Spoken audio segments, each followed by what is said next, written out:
اللہ اللہ اللہ اللہ اللہ۔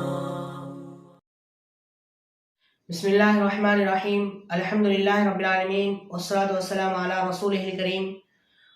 معزز و مکرم و محترم ناظرین اکرام، السلام علیکم ورحمۃ اللہ وبرکاتہ۔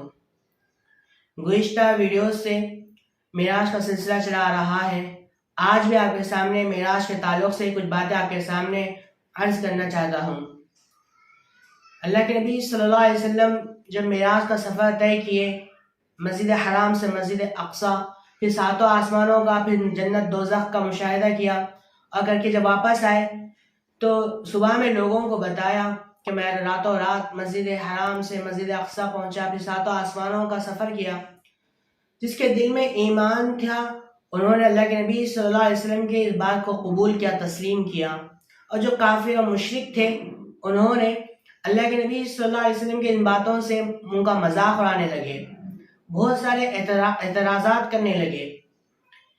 تو معراج کی تصدیق کے لیے ایک واقعہ آپ کے سامنے آج بیان کر دیتا ہوں کہ جب اللہ کے نبی صلی اللہ علیہ وسلم بادشاہوں کو خطوط لکھ کے بھیجتے تھے، ان خطوط کے اندر ایمان کی دعوت ہوتی تھی۔ روم کا بادشاہ ہرقل، جس کا نام ہیرکلیس کہا جاتا ہے، اس کو دعوت دیے تھے۔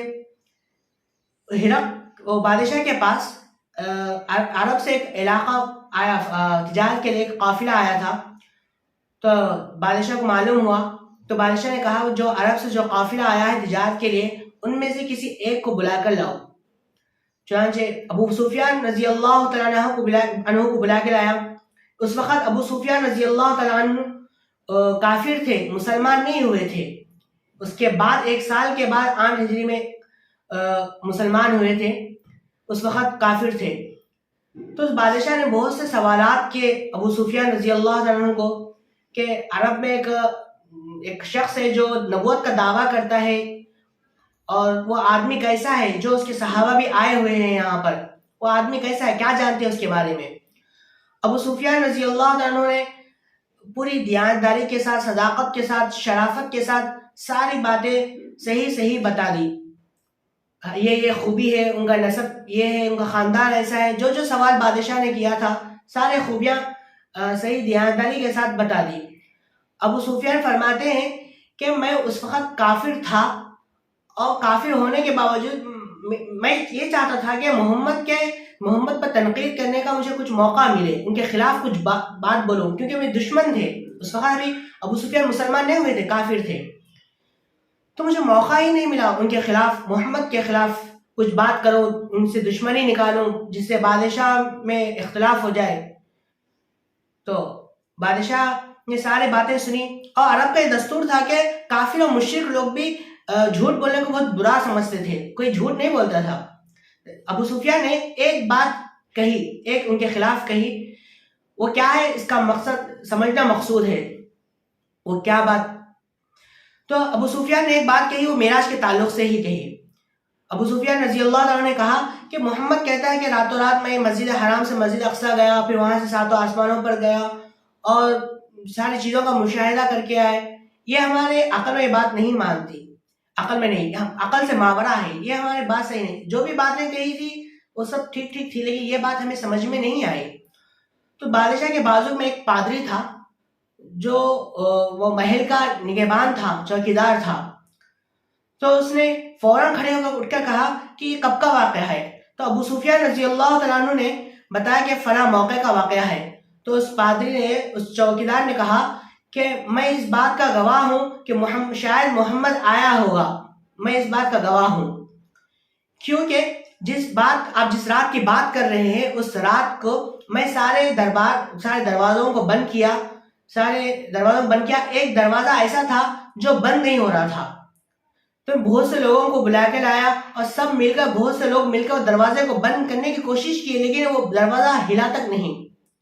تو پھر میں نے میستری کو بلا کے لایا، تو رات کے وقت وہ میستری آیا، دیکھا کہ اس نے کہا کہ ایسا مجھے محسوس ہوتا ہے کہ دیوار ہے تو دروازے پر بیٹھ گئی، دیوار اور چھت کا وزن دروازے پر بیٹھ گیا ہے، جس کی وجہ سے دروازہ ہل نہیں رہا ہے۔ چونکہ اب تو رات ہو چکی ہے، ہم صبح کو آ کر دیکھتے ہیں، یہ کہہ کے وہ سب چلے گئے ہیں۔ تو جب صبح ہوا، صبح ہونے کے وقت وہ چوکیدار جو پادری تھا وہ آیا تو مسجد انوارات سے تجلیات سے بھری ہوئی تھی، خوشبو مہک رہی تھی۔ تو پادری نے غور کر کے پھر وہ دروازے کے پاس جا کر دروازے کو ہاتھ لگایا تو دروازہ ایک دم ٹھیک ٹھاک تھا، اور اس نے دروازہ بند کیا تو آٹومیٹک اچھے سے آسانی سے بند ہو گیا، اس اکیلے نہیں بند کر دیا تھا۔ تو اس سارے واقعات سے پتہ چلتا ہے کہ اللہ کے نبی صلی اللہ علیہ وسلم جو وہاں پہ آئے تھے مسجد حرام، جو رات معراج ہوئی، وہ جیتے جاگتے اور بیداری کے عالم میں آنکھوں سے ہوئی تھی، خواب نہیں تھا۔ اس سے یہ بات ثابت ہوتی ہے، مسئلہ نکلتا ہے کہ اللہ کے نبی نے خواب نہیں دیکھا، یہ آنکھوں سے بیداری کے عالم میں معراج ہوا ہے۔ حضور صلی اللہ علیہ وسلم فرماتے ہیں کہ جب میں دروازے کے اندر داخل ہوا اور جتنے بھی انبیاء آئے تھے کوئی اور دروازے سے آئے تھے، میں اکیلا اس دروازے سے آیا۔ یہ دروازے کا نام باب محمد ہے، محمد صلی اللہ علیہ وسلم کی نسبت سے یہ دروازہ تھا، صرف اللہ کے نبی صلی اللہ علیہ وسلم اس دروازے سے آئے۔ آپ دیکھتے ہوں گے بہت سے جگہ اگر بہت بڑی مسجد ہو تو امام صاحب کے لیے آنے کے لیے راستہ الگ ہوتا ہے امام کے لیے، اور عوام لوگوں کے لیے، عوامی لوگوں کے لیے الگ دروازے ہوتے ہیں۔ جیسے امام صاحب کے لیے الگ دروازہ ہوتا ہے، وہ آتے ہیں ڈائریکٹ آتے ہیں، خطبہ پڑھاتے ہیں، جمعہ پڑھاتے ہیں، نماز پڑھاتے ہیں، پھر چلے جاتے ہیں۔ آپ دیکھتے ہیں کہیں بڑا اسٹیج پروگرام بناتے بھی گیسٹ کے لیے، مہمان کے لیے الگ راستہ رکھتے تھے اور عوام کے لیے الگ راستہ ہوتا تھا۔ ایسے ہی اللہ کے نبی صلی اللہ علیہ وسلم کے لیے دروازہ الگ تھا، صرف خاص اللہ کے نبی صلی اللہ علیہ وسلم ہی دروازے سے آئے۔ سارے دروازے دوسرے اور دروازوں سے نبی آئے تھے، پہلے آ چکے تھے، سارے دروازے بند ہو گئے تھے، ایک دروازہ باقی تھا۔ اللہ کے نبی صلی اللہ علیہ وسلم آنے کے بعد اندر جبرائیل علیہ السلام نے دروازے کو بند کر دیا۔ دروازے کو کیوں بند کیا؟ دروازے کو اس لیے بند کیا گیا کہ اللہ کے نبی صلی اللہ علیہ وسلم سب سے آخری نبی ہے، آپ کے آنے کے بعد کوئی اور نبی آنے والا نہیں ہے، اس لیے دروازے کو بند کر دیا گیا اور بتا دیا گیا ہے، مسئلہ سمجھا دیا گیا کہ ختم نبوت کا دروازہ بند ہو چکا ہے، اب کوئی نبی آنے والا نہیں ہے، محمد صلی اللہ علیہ وسلم آخری نبی ہے اور سب سے آخر میں آئے ہیں، یہ امام الانبیاء خاتم الانبیاء ہے، سب سے آخر میں آئے۔ پھر جب اللہ کے نبی صلی اللہ علیہ وسلم جب اندر گئے تو کچھ انبیاء اللہ کے نبی صلی اللہ علیہ وسلم کے لیے استقبال کیا، ویلکم کیے، خوش آمدید کہا۔ پھر اس کے سب آنے کے بعد اذان دی گئی۔ بعض کتابوں میں لکھا ہے کہ جبرائیل علیہ السلام نے اذان دی۔ اللہ کے نبی صلی اللہ علیہ وسلم یہاں پر بھی ایک مسئلے کو سمجھیے، معراج کے ہر لفظ میں ایک مسئلہ ہے، مسائل نکلے ہیں۔ یہاں پر بھی ایک مسئلہ ہے کہ اللہ کے نبی صلی اللہ علیہ وسلم نے معراج کے دن اذان کیوں نہیں دی؟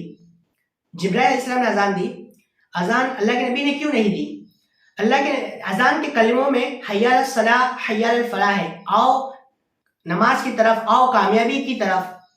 اگر اللہ کے نبی صلی اللہ علیہ وسلم یہ جملے کہتے اور کوئی امتی نہیں آتا تو وہ کافر ہو جاتا، کافر ہو جاتا۔ اللہ کے نبی صلی اللہ علیہ وسلم نے حی علی الصلاۃ، حی علی الفلاح کہنے کے بعد کوئی امتی نہ آئے نماز پہ تو وہ کافر ہو جائے گا۔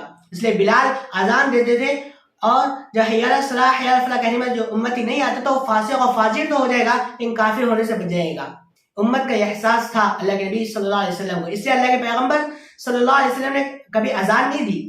بہرحال جب جبرائیل اذان دی، اذان ہونے کے بعد اللہ کے نبی صلی اللہ علیہ وسلم نے سوچا کہ دل میں خیال آیا کہ اللہ کے نبی کے کہ کوئی آ کے نماز پڑھیں گے، آگے بڑھ کے کوئی مصلی پہ آ کے نماز ہوگی۔